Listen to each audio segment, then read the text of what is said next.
Dad. The use of her name startled her. She had not told him who she was. But of course he would know. If their families shared a solicitor, then he would have been briefed on the Dashwood household, would have heard about her engagement to Edmund Whitmore, might even have been at the party last night, though she had no memory of seeing him. But then she had been so lost in her own misery that she had barely registered the faces of the hundreds of guests who had toasted her happiness while she stood silent and dying beside her smug betrothed. She wrote, "You were there last night, at the engagement celebration." He nodded and wrote, I do not usually attend such events. I find the hearing world's social gatherings exhausting, so much performance and so little genuine connection, but my solicitor insisted I make an appearance to show I am reintegrating into English society after my years in Italy. I saw you dancing with Lord Whitmore.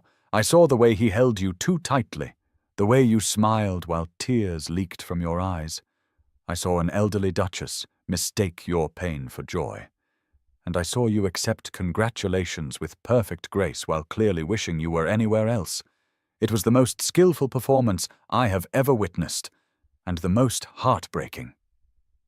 Emmeline felt exposed in a way she had never experienced before, seen in a way that should have terrified her, but somehow felt like relief, like finally being able to set down a burden she had been carrying alone for so long that she had forgotten it was even there, had mistaken its weight for the natural state of being, had believed that everyone walked through life with this same crushing pressure on their chest, this same inability to breathe freely. She wrote, I am to marry him in 3 weeks. My family's debts require it. I have no choice in the matter, no escape, no alternative. I will spend the rest of my life performing this role, being the perfect wife to a man who sees me as a convenient solution to his financial problems and nothing more. And I will do it silently, without complaint, because that is what I have been raised to do. Frederick read her words, and his expression hardened, anger flashing in his grey eyes, and he wrote with sharp, decisive strokes that tore slightly into the paper. That is not inevitability. That is imprisonment. You speak as though you have no agency, no power, no right to refuse a future that will destroy you. But you do. You always do. It may not feel that way. The bars of your cage may seem very real and very solid, but they are made of nothing more substantial than other people's expectations and your own fear of what will happen if you say no. She wanted to believe him, wanted to think that freedom was possible, that she could simply refuse to marry Edmund, could walk away from the engagement and the debts and the whole crushing weight of her family's expectations. But the reality seemed insurmountable. She had no money, no skills, no way to support herself if her family cast her out, which they surely would if she defied them in such a fundamental way. Where would she go? How would she live? What could a woman like her possibly do in a world that offered no respectable options for ladies of quality who stepped outside the narrow boundaries prescribed for them? She wrote all of this, her handwriting growing more rushed and desperate as the words poured out, all the practical objections to his idealistic suggestion that she simply choose differently, and Frederick read it all patiently, his expression thoughtful, and then he wrote something that changed everything. I understand your concerns. They are real and legitimate. The world is not kind to women who defy convention. But I wonder if you have considered that some prisons are worse than others, that staying might destroy you more thoroughly than leaving ever could. But I am getting ahead of myself. We have only just met, and I am already suggesting you upend your entire life based on a few written notes and my ability to read tears on your face. Forgive my presumption. He paused, studying her face again with that intense attention.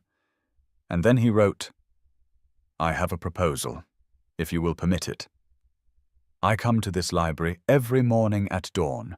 It is the only time I can be certain of quiet and solitude, which I require for the work I am doing, translating medical texts from Italian into English, a project that keeps me occupied and gives me purpose beyond simply being a duke.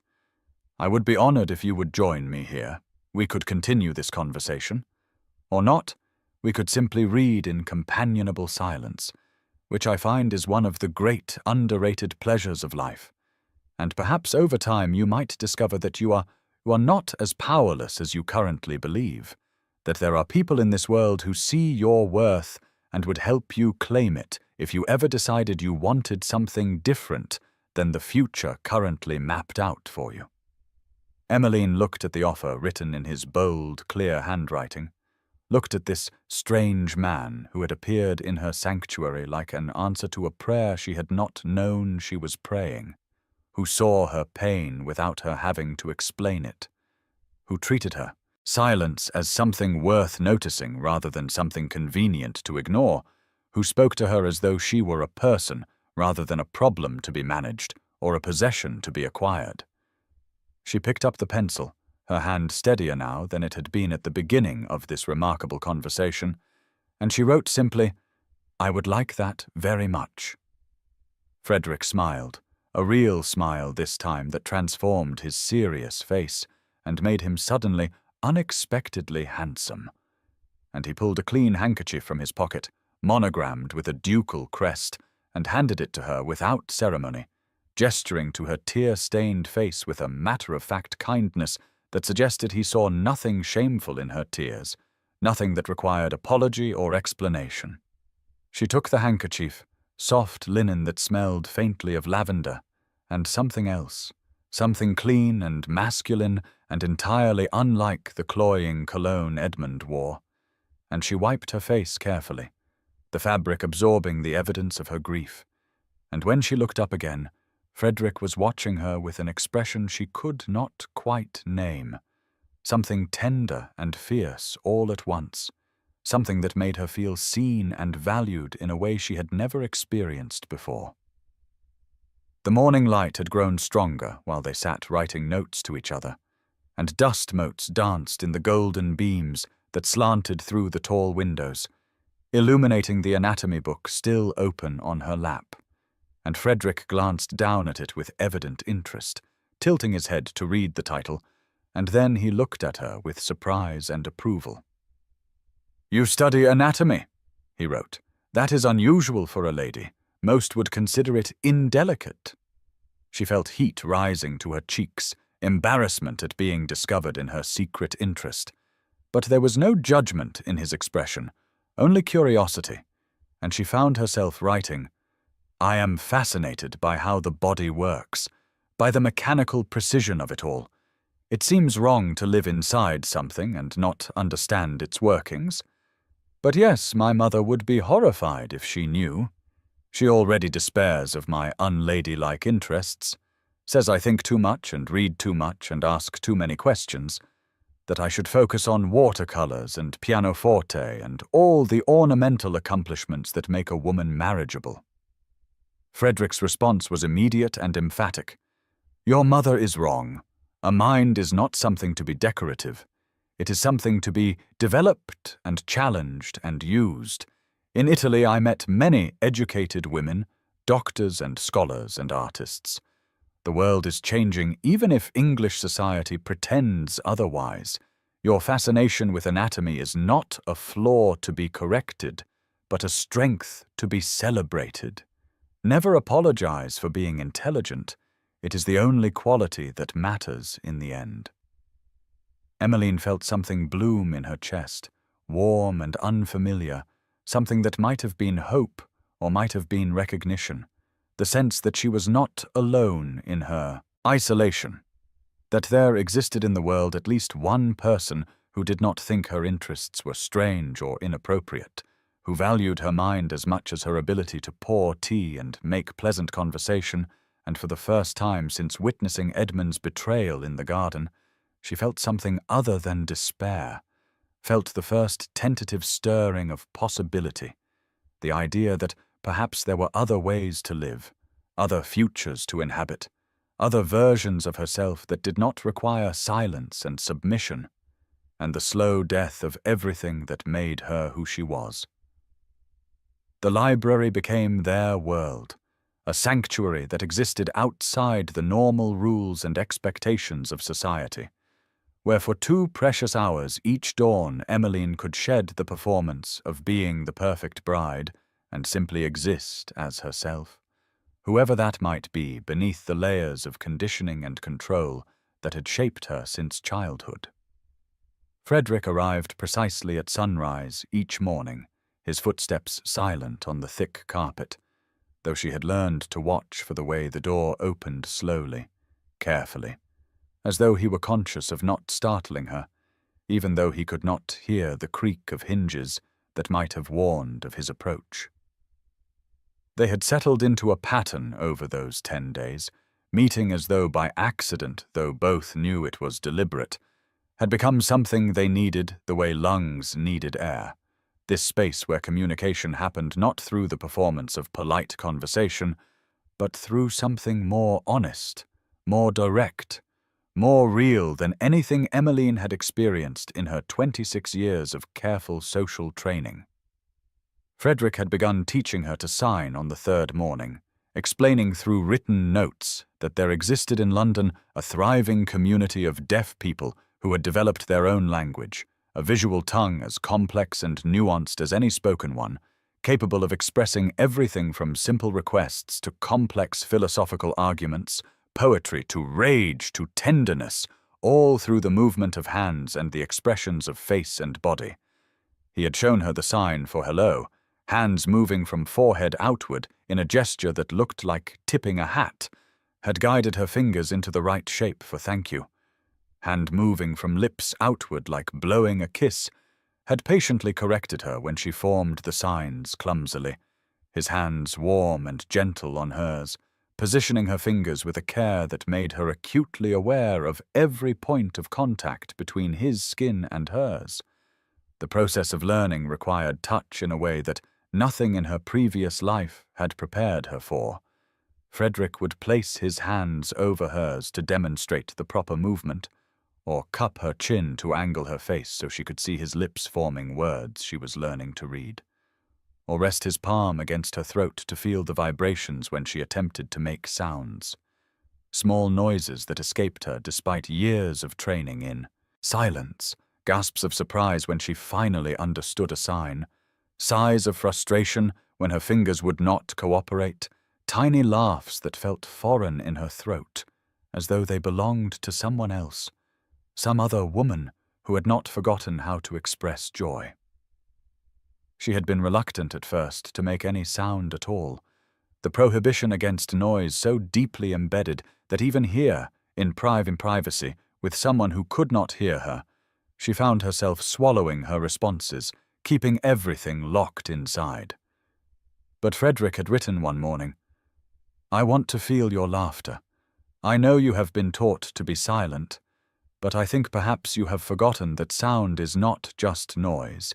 It is expression. It is freedom. It is proof that you exist as something more than a decoration in someone else's life. Will you try, for me, to make a sound? Any sound? I promise I will not judge it or tell you to be quiet.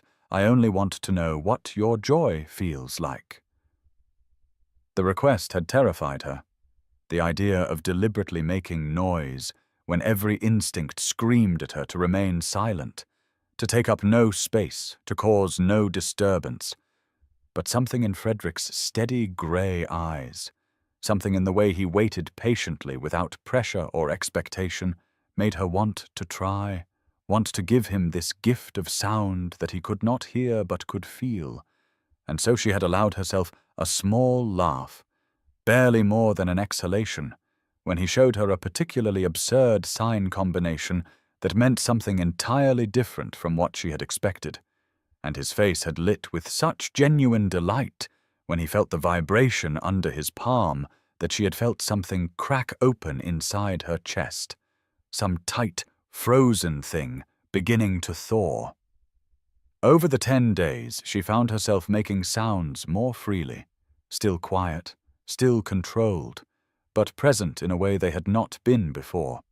And each time Frederick would smile as though she had given him something precious, would sometimes close his eyes as his hand rested against her throat, his expression one of deep concentration and pleasure, as though he were memorizing the feeling of her voice even though he could not hear it, and the intimacy of those moments. His skin on hers, his attention so focused and complete, made her feel seen in a way that was both terrifying and addictive. She had brought her botanical drawings to the library on the 5th morning, hesitant to share something so personal, so revealing of her inner life. But Frederick had asked to see them after noticing the charcoal smudges on her fingers, and when she had finally, reluctantly, shown him the portfolio of orchid illustrations she had been working on for years, documenting her mother's prize collection with scientific precision and artistic beauty, he had studied each page with the same careful attention he gave to everything, reading not just the images, but the passion and skill evident in every line, every delicate shading, every perfectly rendered petal and stamen. His response had been immediate and enthusiastic, written in quick, excited strokes across his notebook. "These are extraordinary. You have the eye of a scientist and the hand of an artist. Have you considered publishing them? There are botanical journals that would pay handsomely for illustrations of this quality. In Italy, I met several women who supported themselves through their art. It is not common, but it is possible. You have real talent here, something valuable that belongs to you alone, not to your family or your future husband, but to you." The idea had never occurred to her, that her drawings might be worth something beyond personal satisfaction, that they might represent a skill that could translate into independence, into money, into options that did not currently exist in her carefully circumscribed life. And she had felt a flutter of something dangerous in her chest, something that might have been hope, or might have been the first stirring of rebellion against the future that had been mapped out for her without her consent. They sat closer now than they had in those first days, no longer across the table from each other, but side by side on the window seat, where morning light illuminated the pages between them, her botanical drawings on one side, his Italian medical texts on the other, their shoulders touching as they worked in companionable silence that felt more intimate than conversation, more honest than any of the endless social chatter that filled her days and nights in the world outside this room. Frederick had explained through writing that he was translating texts about the anatomy of hearing, about new theories regarding how sound waves were processed by the brain, about experimental treatments for various types of deafness, and there was no bitterness in his discussion of his condition, no sense that he considered himself broken or diminished, only a fierce intellectual curiosity about how the mechanism of hearing worked and why his own had failed. And Emmeline found herself fascinated not just by the content of his work, but by his attitude toward his deafness, the way he spoke of it as a difference rather than a deficit, a unique way of experiencing the world rather than a lack. In Italy, at the Deaf Institute, he had written one morning when she asked about his years abroad, "I learned that the hearing world is obsessed with sound but deaf to meaning. People listen to the words that come out of mouths, but they miss everything else. The way someone's hands tremble when they are lying, the way eyes slide away when someone is ashamed, the way breath catches when someone is moved. You have been living in silence while surrounded by noise. Emmeline, drowning in meaningless sound while the things that matter, your pain, your intelligence, your passion for beauty and knowledge, go completely unheard by everyone around you." The observation had struck her with the force of revelation, the understanding that her silence was not the problem, that the real issue was that no one had bothered to listen to anything beyond the surface performance, that she had been screaming for years and no one had noticed because she had learned to scream without making sound, had learned to suffer beautifully and quietly, and therefore invisibly. And Frederick was the first person who had looked closely enough to see the screaming, who had paid attention to what mattered rather than what was convenient to notice.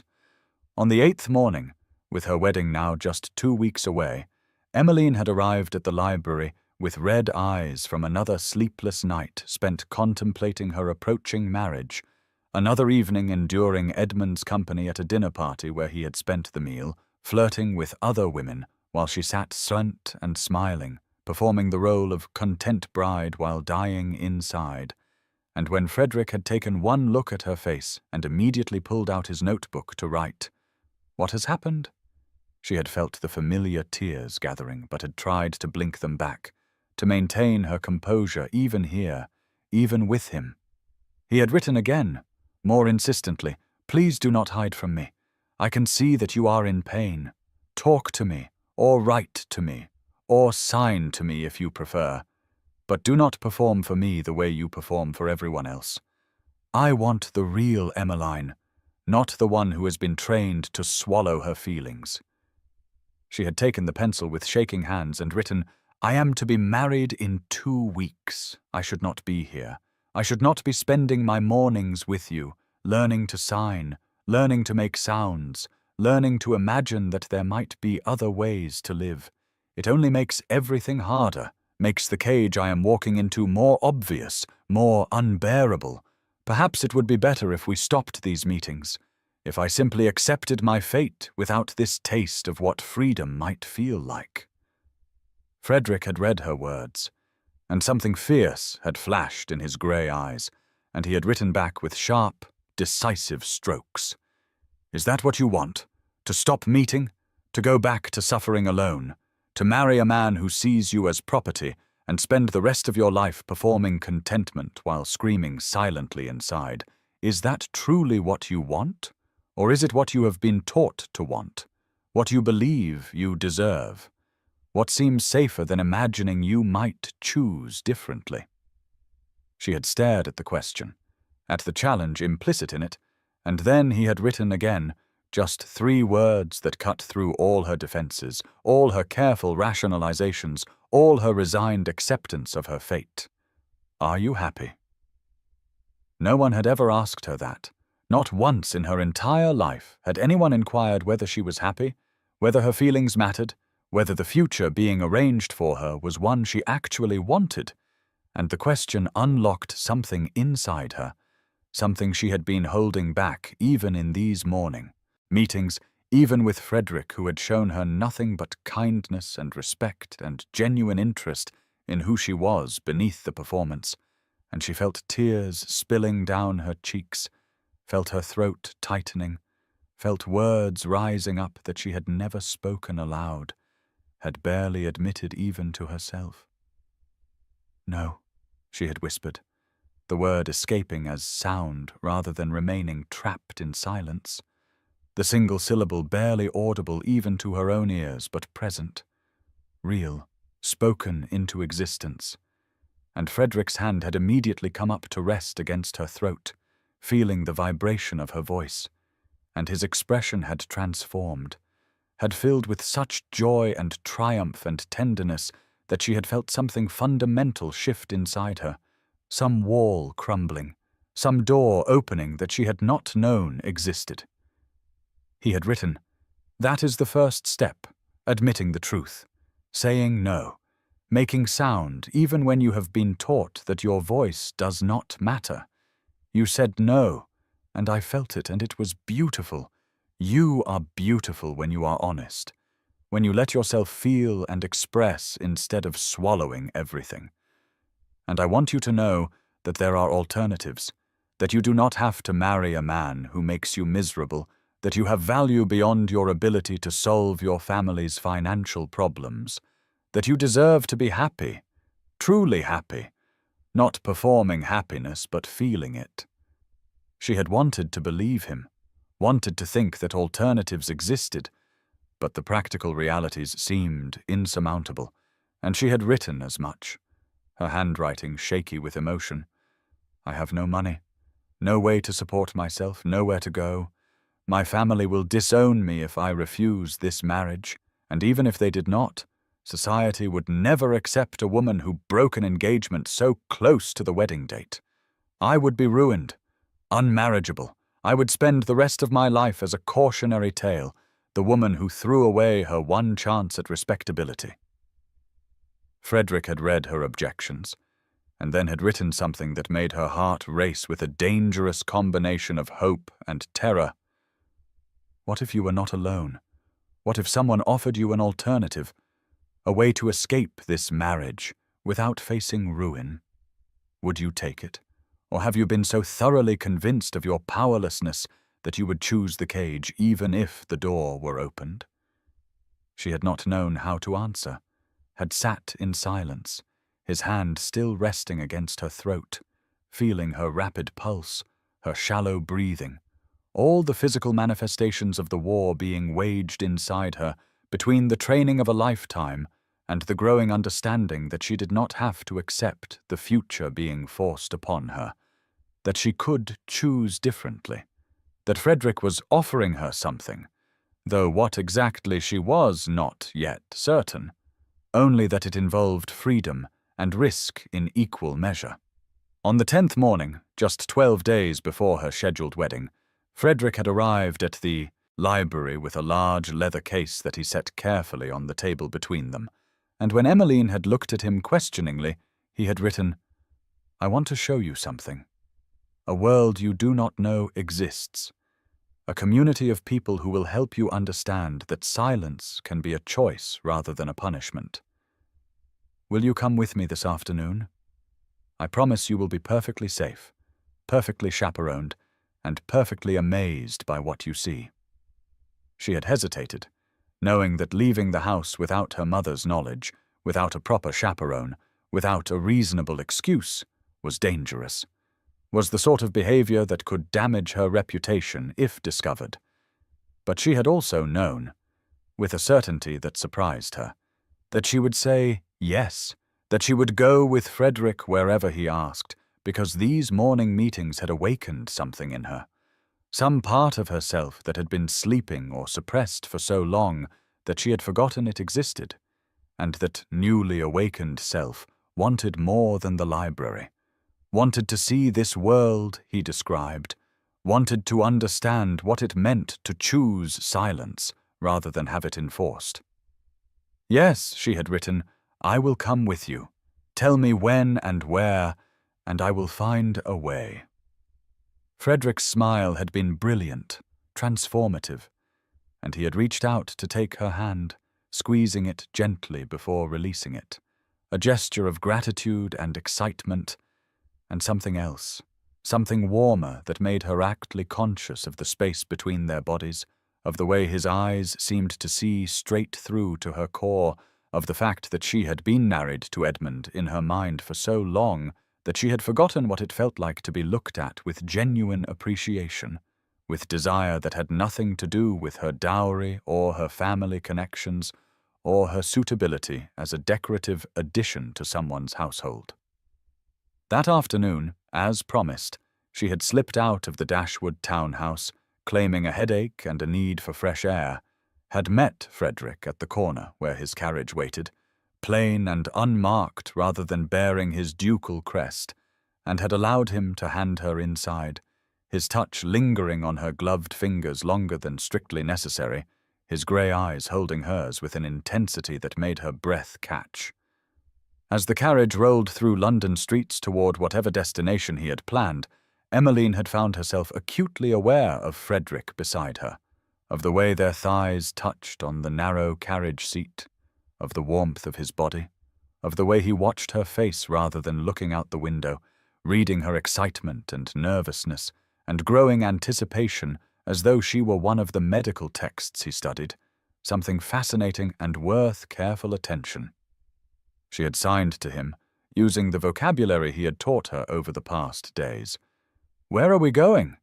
And he had signed back, "To meet my family, not the one I was born into, but the one I chose, the people who taught me that being deaf was not a tragedy, but simply a different way of experiencing the world.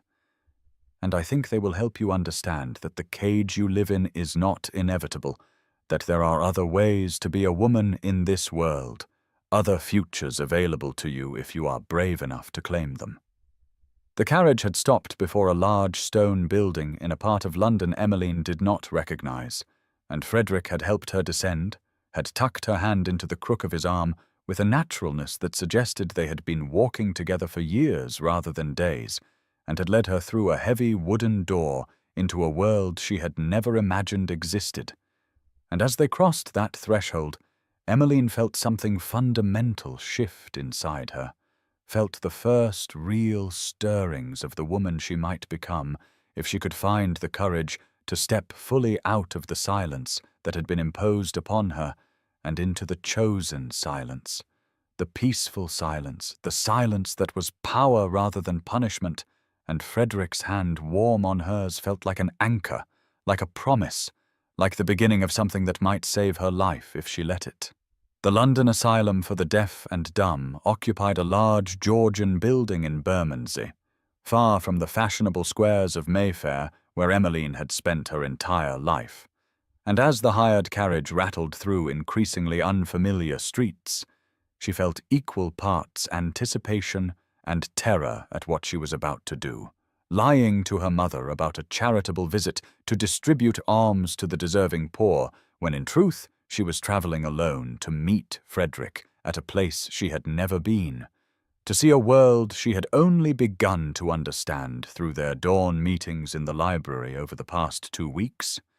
Lady Catherine had been suspicious of Emmeline's sudden interest in charity work, had questioned her closely about which organization she planned to visit and who would be chaperoning such an expedition, but Emmeline had deployed her lifetime of training in pleasant deception, had smiled serenely and explained that Lady Beatrice Morland, a respectable widow known for her educational work among the unfortunate, would be present to ensure all proprieties were observed, which was technically true, even if the context was entirely different from what her mother imagined.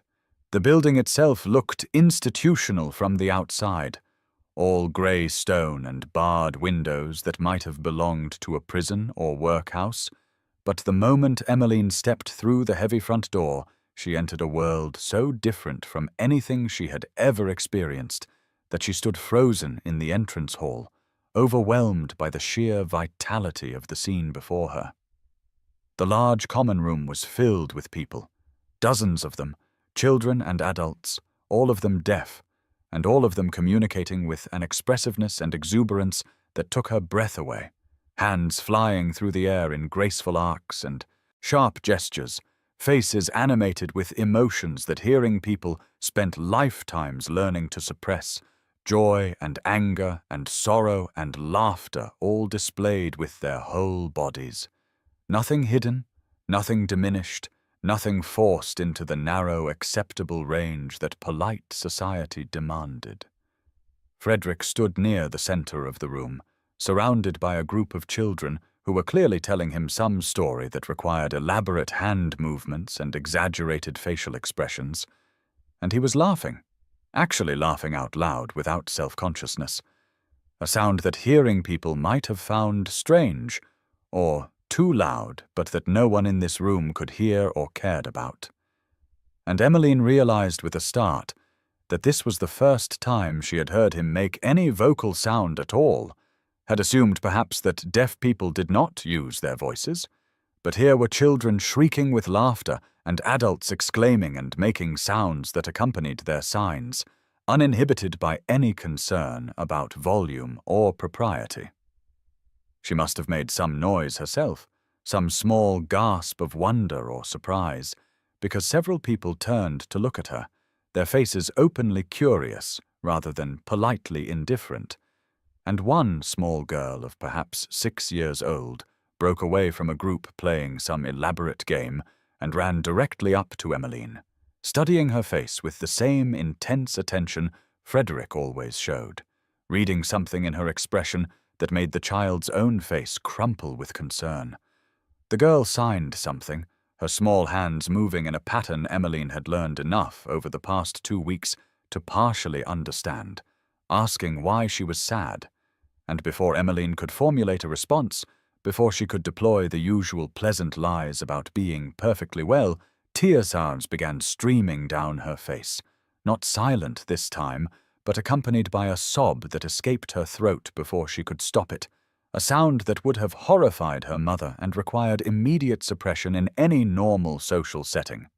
But here, in this bright room full of people who could not hear it, the sound felt safe, felt permitted, felt like something she was finally allowed to release.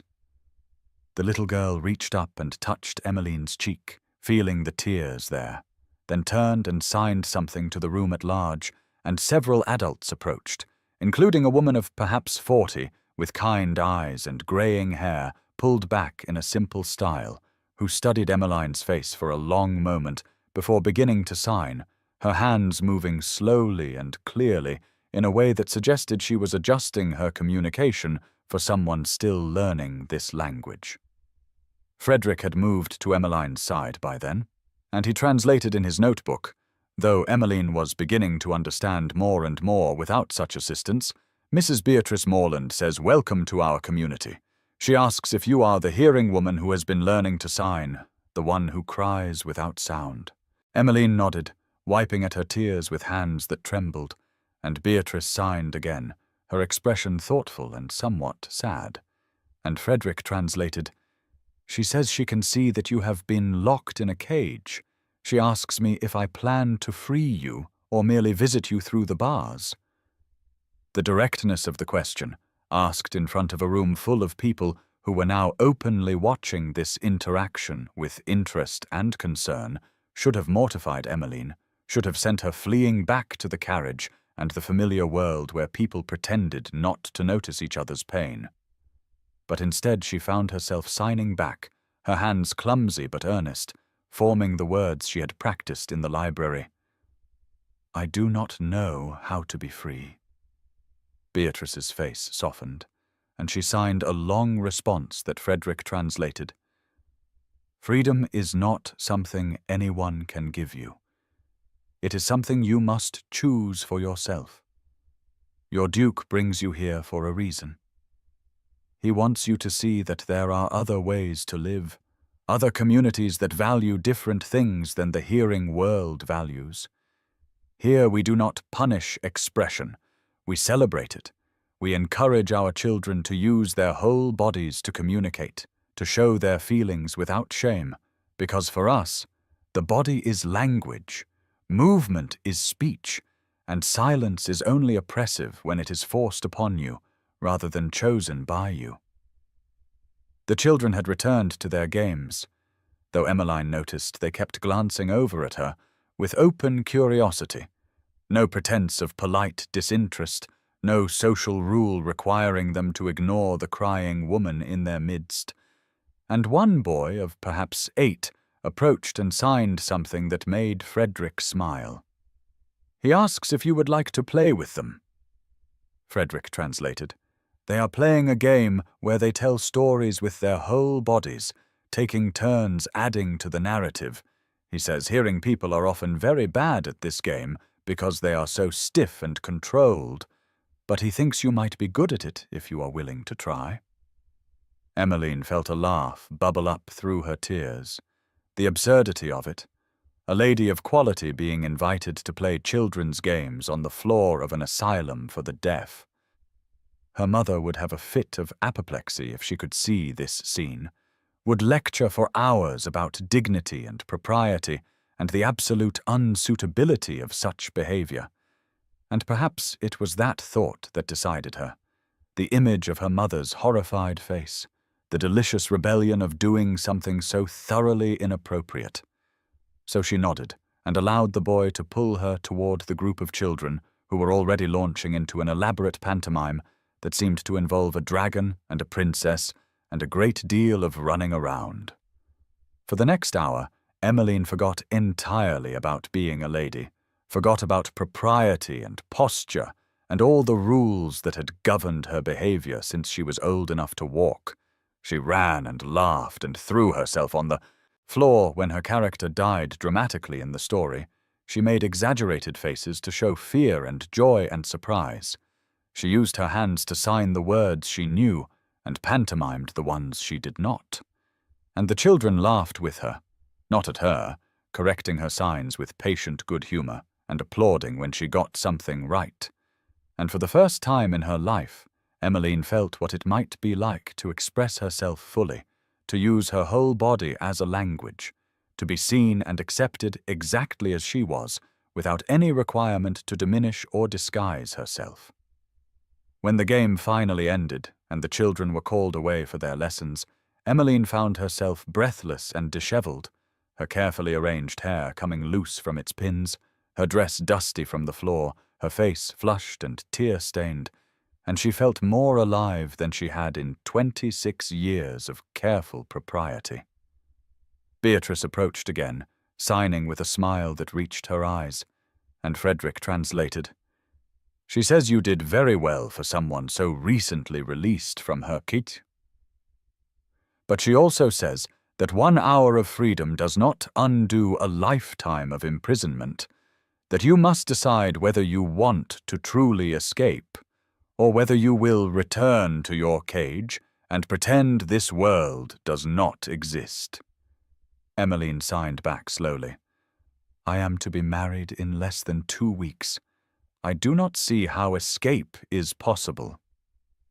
Beatrice's expression grew serious, and she signed a long response that Frederick translated carefully. "Marriage is not inevitability. It is a choice, perhaps a choice with consequences, perhaps a choice that seems impossible given your circumstances, but still a choice. I was married once myself, to a hearing man who saw my deafness as something to be cured or hidden, who wanted me to pretend I could hear, to read lips perfectly and speak clearly, and never sign in public because it embarrassed him. I stayed for 5 years, trying to be what he wanted, trying to force myself into the shape of a hearing woman, and those 5 years nearly destroyed me. When he died, I mourned him as one should mourn a husband, but I also felt relief, and then I felt guilt about that relief, and it took me years to understand that I had been mourning not his death, but the death of myself, the woman I had killed trying to please him." She paused, studying Emmeline's face, then signed again. "I tell you this not to frighten you, but to warn you. Some cages have locks on the inside. You hold the key. You have always held the key. The question is whether you will use it or convince yourself that the cage is protection rather than prison." Frederick had been watching this exchange with an expression Emmeline could not quite read, something intense and careful. And when Beatrice finished signing and moved away to attend to her students, he wrote in his notebook, "She is right. I brought you here not to rescue you, but to show you that rescue is possible, that there are people and communities that will support you if you choose differently, but the choice must be yours. I cannot make it for you. I can only show you that alternatives exist." Emmeline felt the weight of those words, the terrible burden of choice, of agency, of the knowledge that she was not quite as powerless as she had always believed, that her cage had locks on the inside even if she had been trained never to reach for the key. And the knowledge was both liberating and terrifying because it meant that whatever happened next was her responsibility, her decision, her future to claim or surrender. A young woman approached them, perhaps 20 years old, and began signing rapidly to Frederick, her face alive with excitement, and he smiled and signed back, before translating for Emmeline. "This is Clara. She is one of Beatrice's best students. She was born deaf and has never heard sound. She wants to know if it is true that you cry without making noise. She finds this fascinating because, in the deaf community, crying is very visible, very physical. We shake and sob and wail without worrying about who hears us. The idea of silent tears strikes her as incredibly sad." Emmeline felt her eyes filling again, and she signed back as best she could. "I was taught that making noise when crying was unseemly, that ladies should suffer quietly without disturbing others." Clara's face filled with such compassion and anger that it startled Emmeline, and the young woman signed back forcefully. Frederick translating, "That is cruel. Emotions are meant to be expressed. Suppressing them does not make them go away. It only makes them poison you from the inside. You should scream. You should wail. You should let everyone know that you are hurting so they can help you. Keeping it silent and hidden